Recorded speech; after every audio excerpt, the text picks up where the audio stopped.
semuanya, kali ini saya ingin berbicara tentang motivasi diri. Apa sih motivasi diri itu? Motivasi diri yaitu dorongan dari dalam diri kita untuk terus maju meski banyak rintangan. Motivasi diri bukan soal semangat sesaat, tapi tentang komitmen jangka panjang terhadap tujuan kita. Dalam 5-10 tahun ke depan, saya punya rencana untuk terus mengembangkan diri, yaitu belajar konsisten baik secara akademik maupun pengembangan skill, membangun karir yang sesuai passion saya tapi tetap realistis dan adaptif. Dan yang paling penting, saya ingin menjadi versi yang terbaik dari diri saya sendiri. Bukan untuk menyenangkan orang lain, tapi untuk menghargai proses dan kerja keras saya sendiri. Karena saya percaya kesuksesan dimulai dari diri kita sendiri. Oke, terima kasih. Wassalamualaikum warahmatullahi wabarakatuh.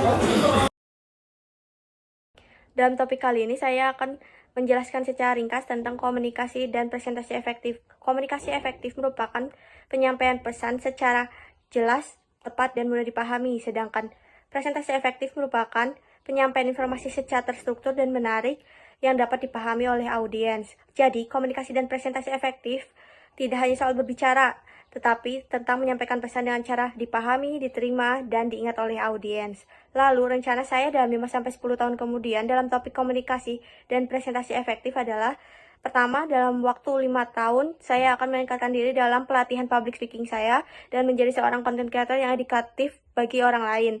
Lalu, rencana saya dalam 10 tahun kemudian, saya akan membuat program latihan dan mampu berpresentasi dalam bahasa Inggris. Terima kasih. Itu adalah materi tentang keterampilan sukses yang memungkinkan kita mengacu pada diskusi tentang kualitas dan kemampuan yang dibutuhkan untuk mencapai kesuksesan, baik dalam kehidupan pribadi maupun profesional. Keterampilan ini sering mencakup keterampilan keras, atau kemampuan teknis, dan keterampilan lunak atau atribut interpersonal dan pribadi. Ya, saya untuk dalam 1 dan 2 tahun pertama fokus membangun diri dengan menerapkan GRACES, yaitu bersyukur, tangguh, adaptif, rasa ingin tahu, peduli, dan sadar diri. Tahun ketiga hingga kelima saya kembangkan karir dengan menguatkan relasi dan mengambil tanggung jawab dan terus belajar. Lalu di tahun ke-6 hingga ke-10 saya memberikan dampak lebih luas melalui kontribusi nyata, menjadi panutan, dan menjaga keseimbangan hidup. GRACES menjadi fondasi utama menuju kesuksesan pribadi dan profesional.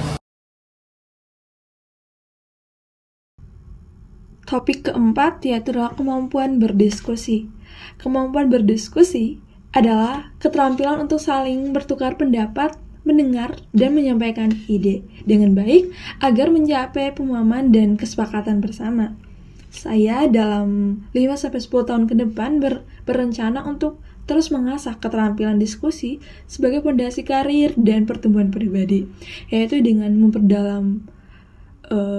memperdalam pengetahuan di bidang studi saya melalui diskusi akademi dan seminar, lalu mengikuti pelatihan public speaking, dan aktif dalam organisasi untuk melatih argumen dan mendengar aktif. Dengan konsisten berlatih dan membuka diri terhadap perspektif baru, saya yakin kemampuan berdiskusi akan menjadi kunci kesuksesan di masa depan.